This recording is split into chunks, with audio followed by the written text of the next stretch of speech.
Sementara itu, Saudara, pemerintah Aceh melalui Dinas Sosial akan memfasilitasi pemulangan 13 orang mahasiswa Aceh apabila mereka telah selesai menjalani masa observasi di Natuna.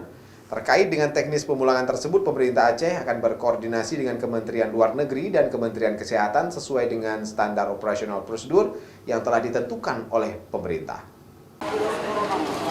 Pemerintah Aceh masih menunggu petunjuk dari Kementerian Luar Negeri dan Kementerian Kesehatan terkait teknis pemulangan dan penjemputan mahasiswa Aceh yang tinggal di Wuhan, Tiongkok, yang saat ini masih menjalani observasi kesehatan di Natuna, Kepulauan Riau, setelah kota Wuhan dilanda wabah virus corona.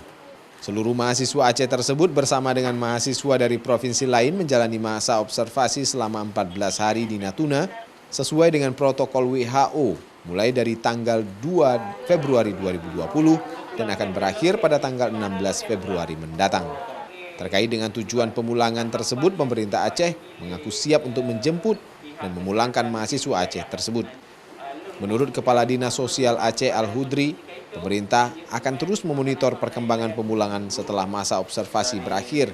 Seluruh warga Indonesia yang menjalani masa observasi corona di Natuna akan dibawa ke Jakarta oleh pemerintah pusat.